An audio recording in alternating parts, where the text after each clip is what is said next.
Hello everyone, it's Zeus again. Welcome back to the Zeus Developer channel. It's been a minute. Today I want to show you how we can deploy your app to AWS App Runner. App Runner really it's a serverless compute environment for containerized applications, right? It deploys your application. You don't need to provision servers and everything.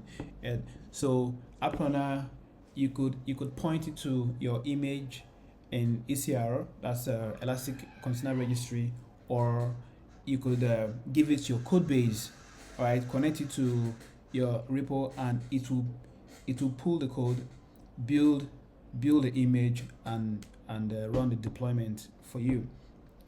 All right, so these are the list of things we need to go through. First, we've already pushed the app to GitHub. It's here, but I'm going to run it on my machine so you see it. This is it. It's a basic Express app. If you've been following this channel, you know we like to use this Express app to try stuff like this. So let's look at the app itself. If I run starts, npm started on 5005. Let's hit it and see. Yep, it's good. There's also a database connected, so if I go to /users, I should see records. Yep, so this is a database connected to it as well. All right, so our app is good, running locally. So now we need to create CLI credentials, right? You know, if you use AWS CLI, you must have created CLI credentials, all right, to do that. So we need to take those credentials and add it to our repo as repository secrets, so that the workflow, the GitHub Action, can use those on your behalf, right, to execute CLI commands. That's basically what we need those for. All right, so if you go here, if you go to the repo, go to settings, and secrets and variable actions, we'll create repository secrets here. So let's create secrets.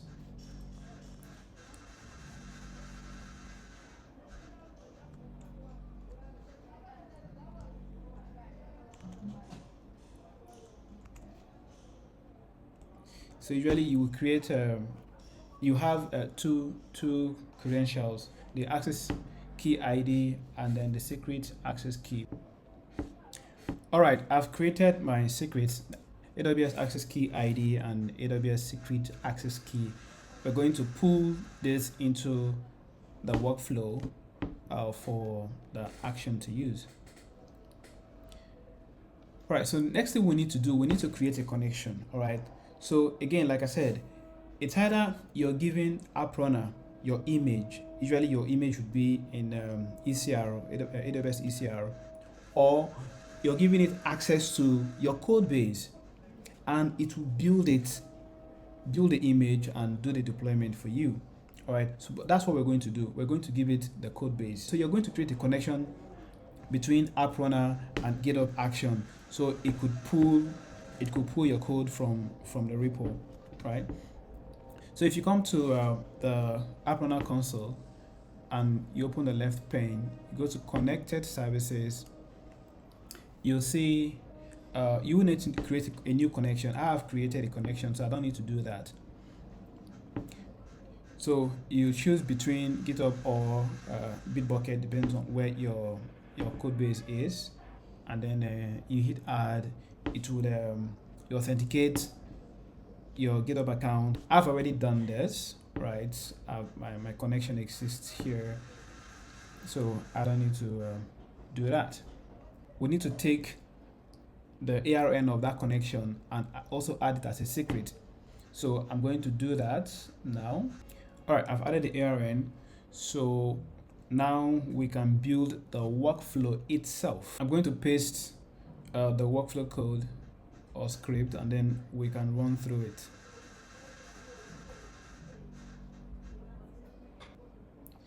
So as you know, to create a workflow, we need to create a .github folder, and then workflows, and then we can create our app-runner.yaml. Alrighty.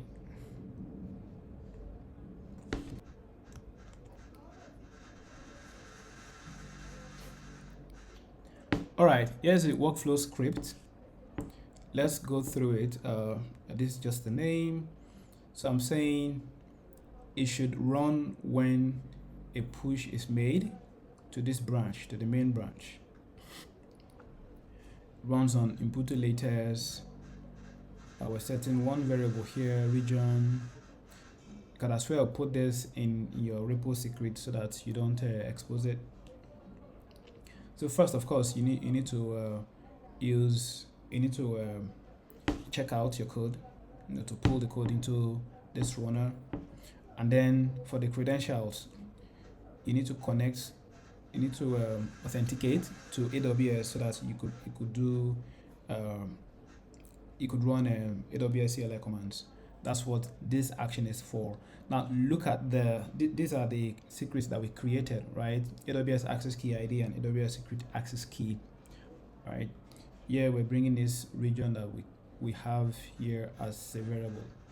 It's an environment variable. Now this is the main guy here. This is the App Runner deployment GitHub Action,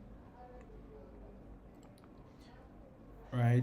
And then these are the input. So service is just the name we're giving it. Let's simply call it GitHub Express app. Now the connection, I told you, the connection URL is also needed here, so App Runner could access your repo to pull code and to run updates when you push updates to your code base. And then this is saying you should use the repo where this workflow it's running, the branch too where this workflow is running, the runtime, right? We're using a Node.js 18. This is a family, really. I think this family, it has from 20, 21, 22. But yeah, it's a family of node runtimes. So 18, it's fine here. And then the build and the start command. Right, so I have this this script in my package.json install and build. So it's one install and build, in one command, right? I think I should just show you here. Where is it? Look at it here. So I've build and start. So this one combines these two. It runs install. Oh, sorry. This one runs install and this build together, not a start. So it runs npm install and then it runs npm build. So that's what I'm giving the build command here. And then for the start command, I have a script, but I'm using Node. I'm using Node to start it. So when it builds it, of course, it will build it into a build folder as specified in my TS config. Where is it? Look at it here.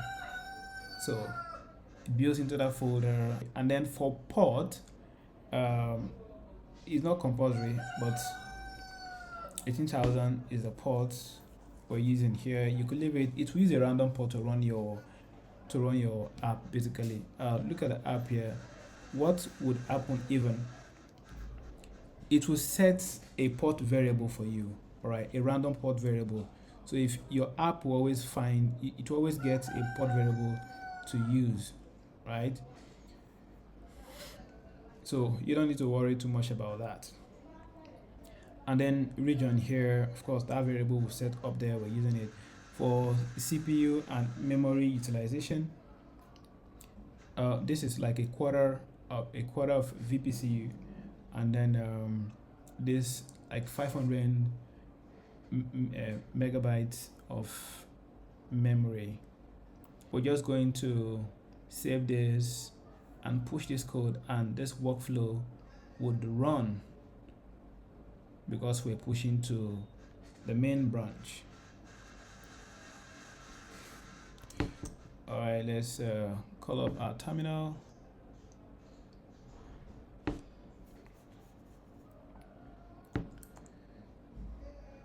Oh, not save. Let's save, please.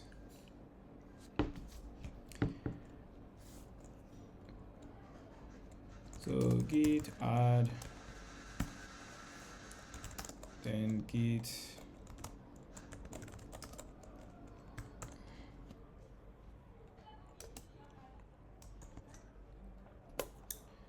we're adding the app runner workflow. That's what we did. So yep, and then we can push.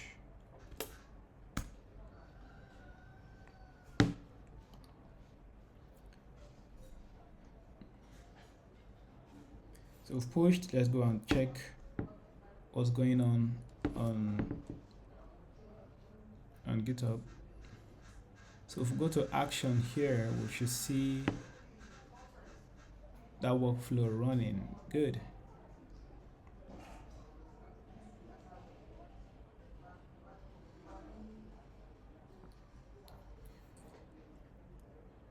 If everything is good, this should deploy. So it's taking a while. I'm going to come back when the deployment is done. Let's check now. Our service have been created. So come here and go to services and check. This is the new service we created. We called it Express app, and this is the URL to access it. So let's hit it and see if things are good. Yes, just the way you saw it there, things are good. But we've not connected the database, all right, because we didn't set environment variables, so we won't have this, right? Because for the local one, look at what we did here. There's the environment variables here running on my host machine. All right, these are the credentials. But these variables are not available on App Runner. So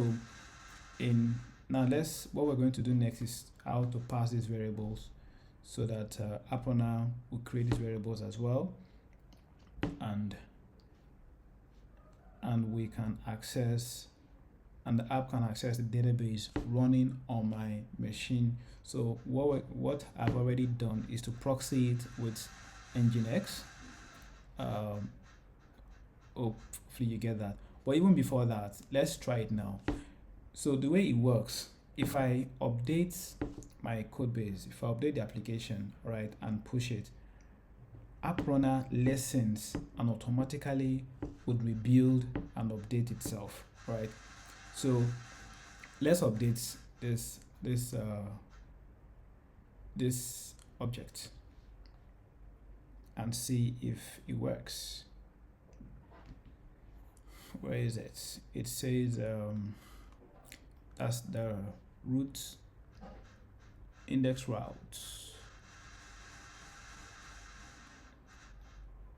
Have I passed it? Yes. This is the index route. It says all good. Let's change that to App Runner is good. Just going to save it, and we're going to say, what are we doing here?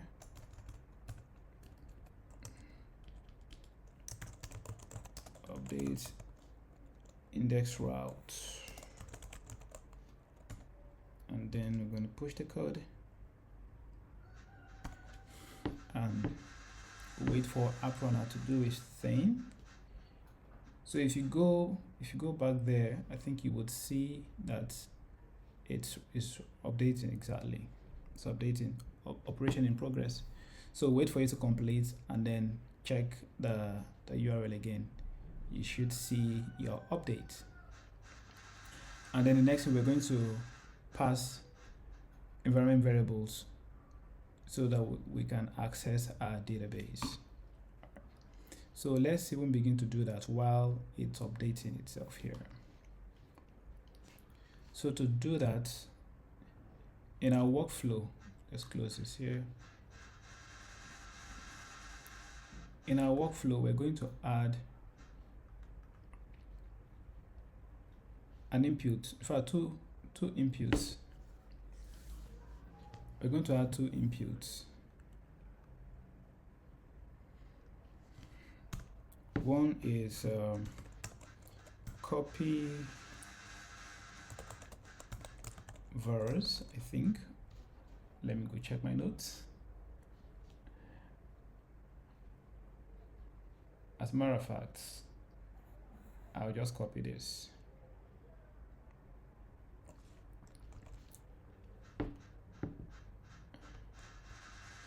All right, so this input takes a multi-line values, right? So you would be asking, if this is the key, where is the value? The way it works, it takes the values from the environment variables you've set in the step. All right. Now remember, in a GitHub Action workflow, right, you could set environment variables at different levels. All right. So, but for this guy needs those environment variables to be set at the step level. All right. So this is a step. Remember how this works. This is a step. This is a step. This is another step. So we're going to create environment variables in this step. All right, using env, right? So we could create some like db name, and what's the db name again? I think it's just Postgres. So yeah, db name, db user. So what you're giving to this input is the key here, right? This key is what it's using. So when you do this, it's going to take this key and take this value and set it in App Runner console. Should we go check if our deployment, if our update is deployed? Let's go. It says still running. Why is that taking too long? Anyways, let's continue. So let's put this in double quotes to be safe. I'm just going to copy. I'm going to set order.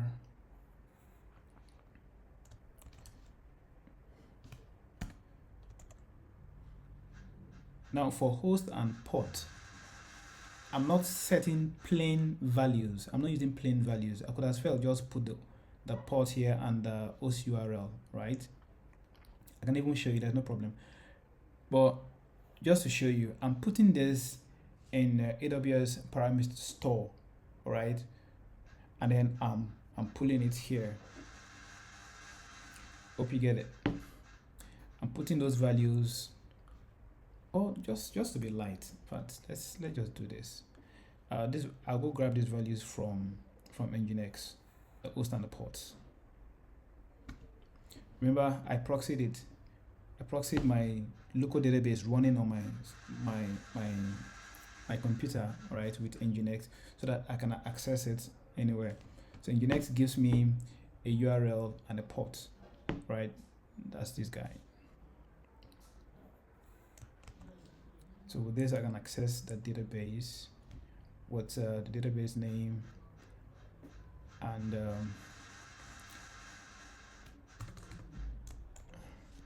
so for this is a port. What's going on? All right, that's the port. This is the URL of the database host. So I'll grab this, put here. now we should be good. So all I need to do is also put these keys in that input. So I'll copy this and this, come here and add them here. Make sure everything is aligned. This is YAML. Everything has to be formatted properly. All right, so when I push this now, it's going to create this environment variables in App Runner console. That's what's going to happen. Remember, all of these have been set as environment variables in the step, not at the job level. The job level, we have an environment variable set, which we're using in some places, but this one has to be set at the step level, right?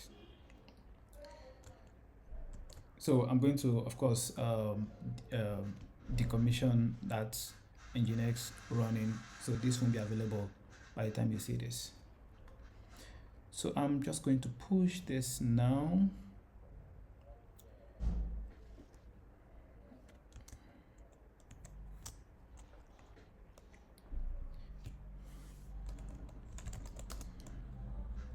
So just making an update, right? So if that's the case,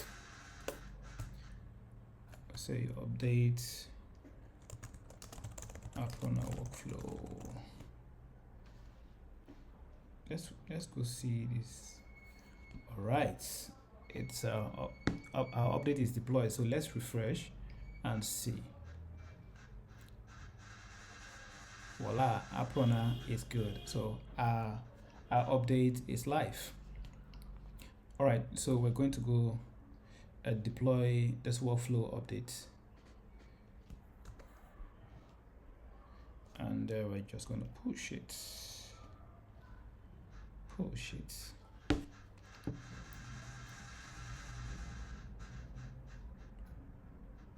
And there's one thing this GitHub Action does, right? Because when you push code, that's the same way you're telling App Runner to update itself, right? So when I push a pipeline code, right, it would first try to want to update. It will think it's a code-based update. It want to update itself. So when this action run, this workflow runs, it will say, oh, the service is busy. It was trying to make an update, so I can't do this. So what I usually would do is wait for it to, oh, it has failed already. Wait for it to finish running and then try to rerun the failed job, right?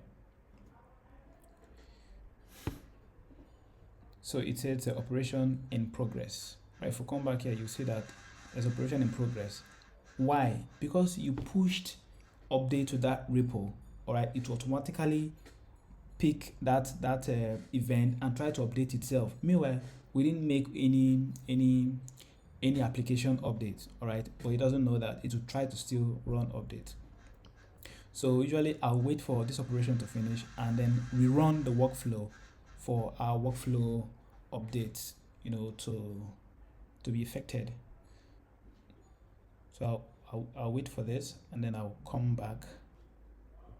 All right, that update, it has finished running. So let's go rerun our failed job to deploy those environment variables. So we can do /users. Right now, we're gonna get nothing.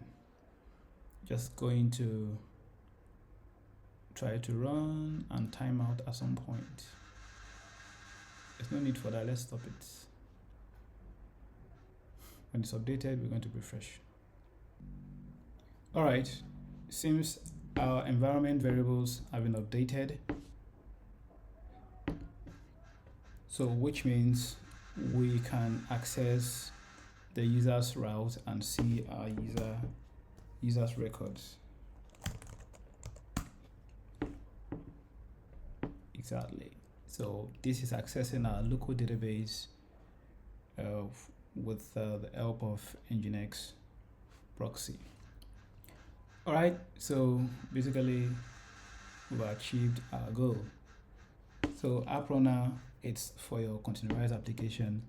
Again, you could just point it to your ECR image that you've pushed, or you could give it your code base. It will build the container image and deploy your application. That's what we just did using the GitHub Action, right? So I'll put the App Runner GitHub Action link so you can check it out, and also AWS docs for App Runner in the description of this video, so you can learn more. But it's as simple as this. All right, so thank you very much for staying with me. Hope you learned something from this video. Please don't forget to like, share, and subscribe to this channel. Until the next one, peace.